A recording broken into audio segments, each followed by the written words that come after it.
Hello there, how are you? I want to have a chat today about what I call people's next career move, your next career move. Lots of changes going on. There are many factors that contribute to people wanting to make a change in their careers. And in fact, the people I work mostly with are people who have gotten to that point where they sort of standing at the fork in the road, so to speak, and they want to decide if they continue on the path that they're on or if they in fact make a change. Now, the moment you start questioning whether you should or need to make a change, that's probably an indication that your heart, mind, spirit, call it what you will, wants to make the change, right? You don't get there simply because you woke up one morning and decided, I don't like what I do. It's usually been a gradual process. Now, there are a couple of factors that can contribute to any of this kind of thinking. You know, for women, sometimes it's those big changes. Menopause, it was for me. So I made my big career change when I was in the heart of menopause. Suddenly, you know, those hormonal changes, the stress that comes with it, the anxiety. For me, it was depression. Not knowing where to go, you know, hormones raging all over the place. I was totally out of it. And I knew that the pressures of the corporate job I was doing wasn't supporting me through that phase in my life. So that was one of the things that prompted the career change. The major next career move for me was actually going through menopause. For some, you know, if we're starting to look at men's issues, for some, you know, I've worked with people who have come to the end of marriages, you know, partnerships, you know, and sometimes it's been 20 or 30-year partnerships or marriages. And suddenly, you know, in the case of men, these guys are finding that they no longer going to be seeing their children every day. There's that whole custody situations that go on. Also, there's alimony to be paid. All that kind of thing. They have to maintain almost two households. So their own household because they're moving on, and also the household that supports their children. So that can be something that prompts a career change or a career move. Some people, you know, have been through, as I said, the pandemic. We're starting to think differently. We take a long, hard look at our life and go, I'm not living a life that's so filled with purpose and passion, and I feel like I'm on a treadmill. There's not a lot of excitement. They're not jazzed by the jobs. They're not jazzed on going into the office, or if you're still working from home, you know, they're not really jazzed about getting up every day to do the same thing that they've done for the past 10, 20, 30 years or whatever, right? So that can be a prompt. And then for a lot of people, change comes when they go through health crisis. Right? Often when we're going through a lot of stress at work, if we've been doing the same old job that we hate, especially if you're doing something that you don't really love, that has a slow burn impact on your health.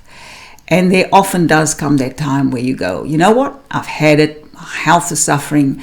It is time to make a change. So what's the first thing we need to get sorted and get right if you're about to make that change? I always say, and I go back, it's kind of a default for me, but it's the most important thing to get managed and handled, and that's your mindset. So, you know, if you were going to the supermarket and you were hungry, you wouldn't want to go to the supermarket when you're hungry and your blood sugars are dropping. Why? Because you are going to buy every bit of crap under the sun. You're going to be down that chocolate aisle, down the bookie aisle, down the thins aisles, the crisp aisles, whatever. You're going to be down those aisles, and you're going to be grabbing stuff that you can stuff in your face while you're driving home, maybe even open while you're in the supermarket. You know, I've seen people go into the supermarket, they're so hungry, they grab the bag of chips, they grab the chockies, they go and pay for it, and while they are walking around getting the rest of the groceries, they are eating this unhealthy food. So you don't want to go on the path of making your next career move without doing some kind of work around the mindset. So what are things you can do? I get people to go through a process of figuring out who they'd like to be like who is doing what they love that you admire. And if you don't know anyone personally, go and have a look on websites like LinkedIn. Look at people and their posts. Look at professionals. Have a look at how they post, how they share information, or even simply choose to go study a handful of people. For example, if you want to enter the health industry, you can go and look at health organizations and have a look at the people that are running those organizations or that are in middle management. Study their profiles and see what they're doing. Start to pick people's brains. Ask people around you who are doing what they love, who are where you want to be. Do not ask the naysayers. Don't run to family or friends who are going to put you off your path. If you're wanting to make changes in your life, remember, it's up to you to take the lead on that. It's up to you to decide. Only you know what's best for you. You're always the only person that knows what's best for you. And if you're feeling stressed out, if your health is challenged, if you've come out of a marriage or a partnership and you having to reassess finances, reassess your direction in life, if you a woman in the middle years going through those major changes that impact quite profoundly on a woman's life, only you know what you're going through, and only you know what you can sustain long term. And one thing we cannot sustain long term is stress. That is going to be our undoing all of the time. It certainly was for me, and it forced me down a road of actually questioning and looking at the direction that I wanted to go in.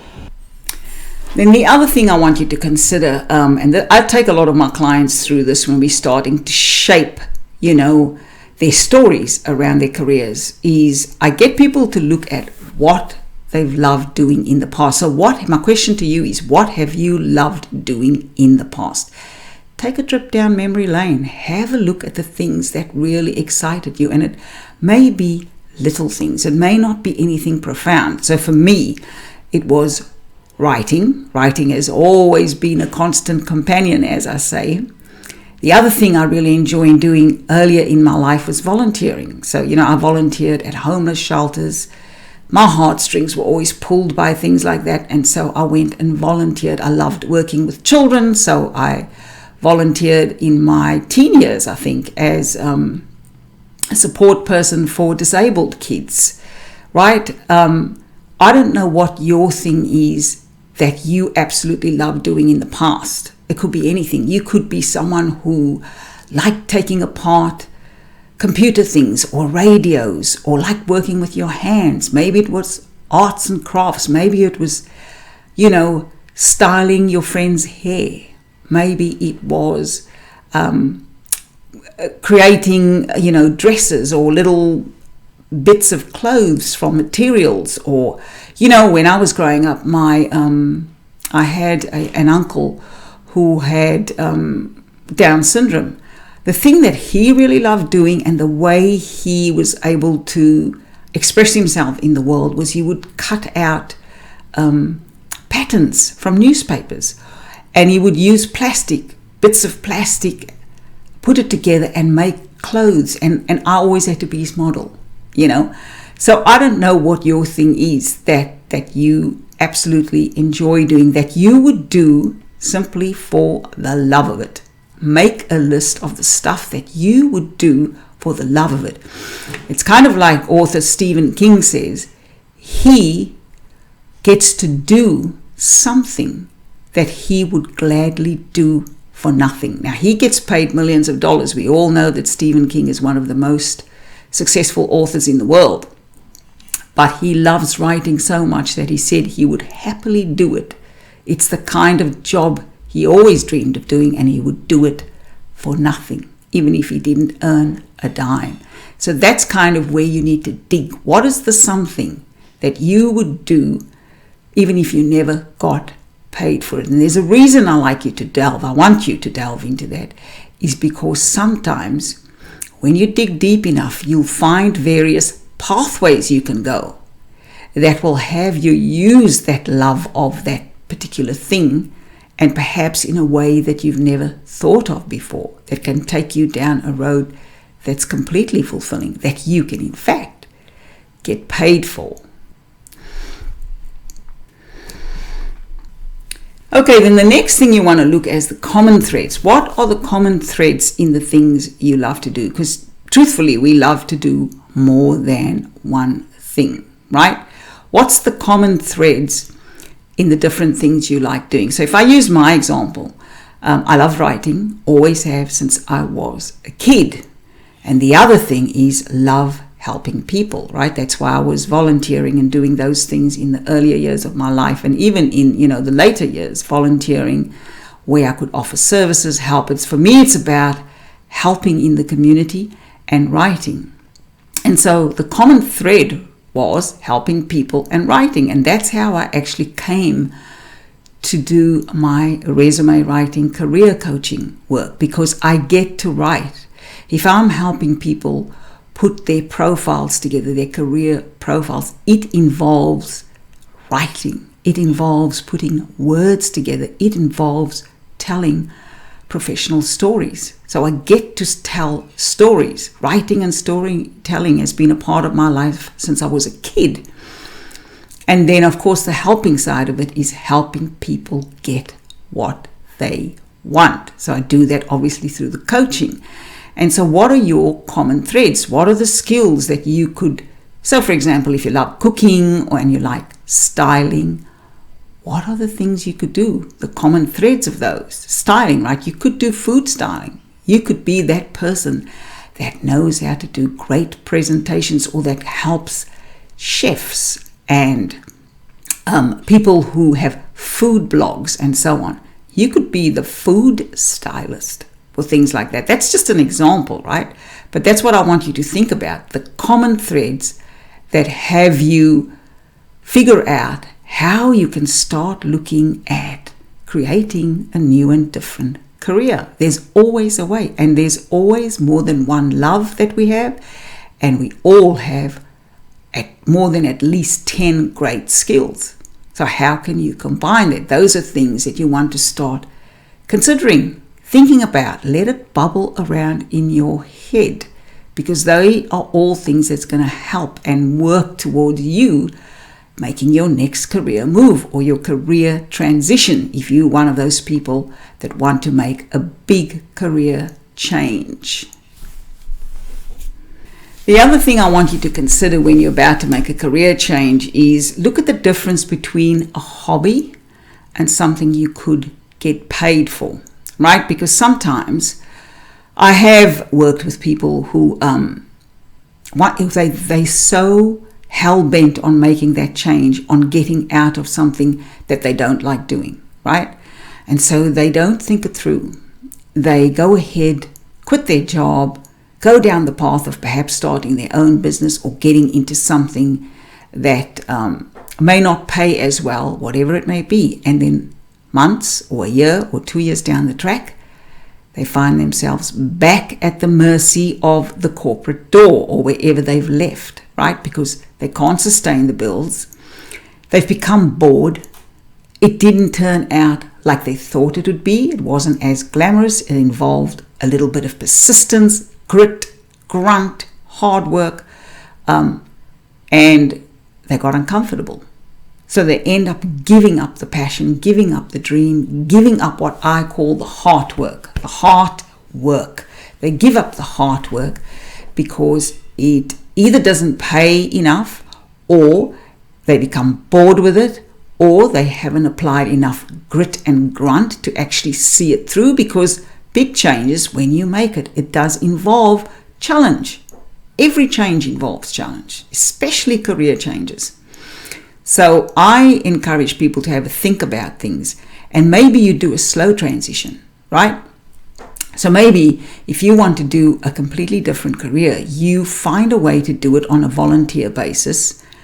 Get the feel of it into your bones, into your spirit, into your heart, into your soul, to confirm for you, nobody else, for you, if that is indeed the right way or the right path for you, right? Because you don't want to go down a path of 2 or 3 years and only to discover that it's actually not what you want to do. Because, it's very easy to get on this treadmill of change, because you get bored within a year, within 2 years, within 3 years.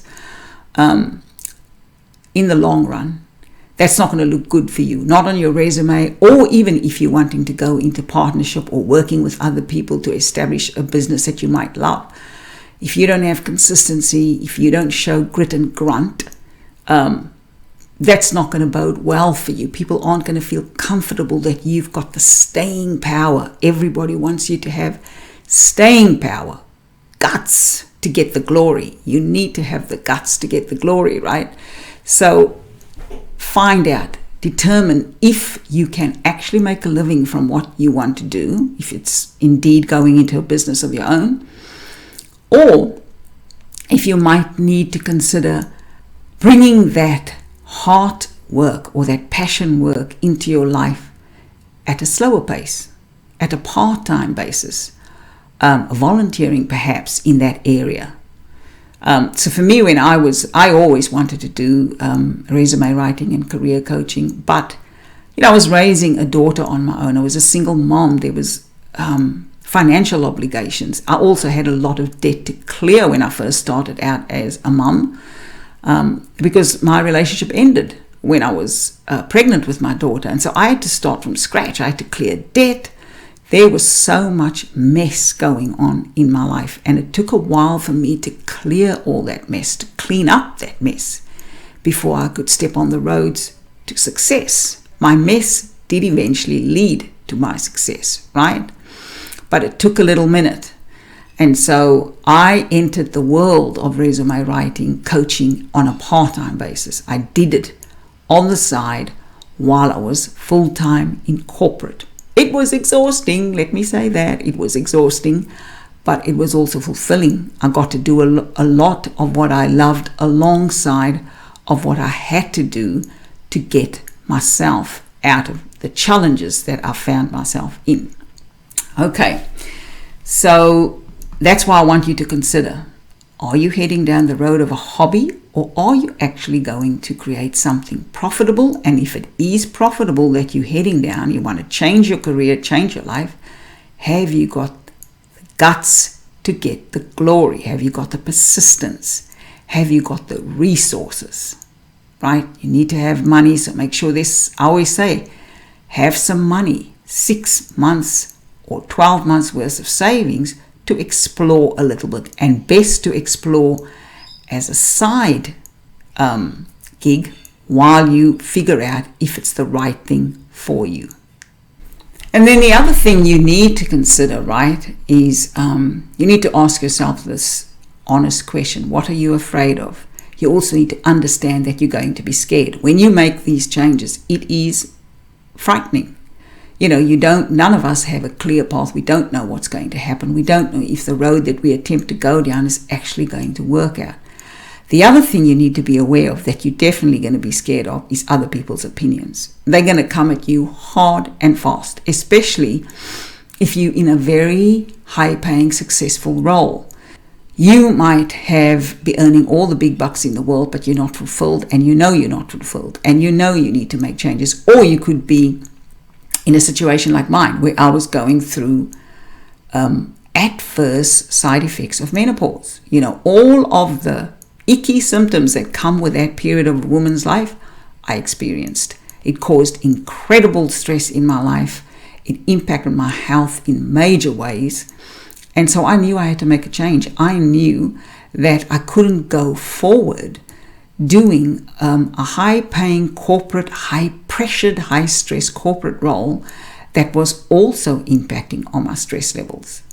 So I had to think through, but I had gotten used to I had sort of immersed myself in my new gig, so to speak, on a part-time basis for a number of years.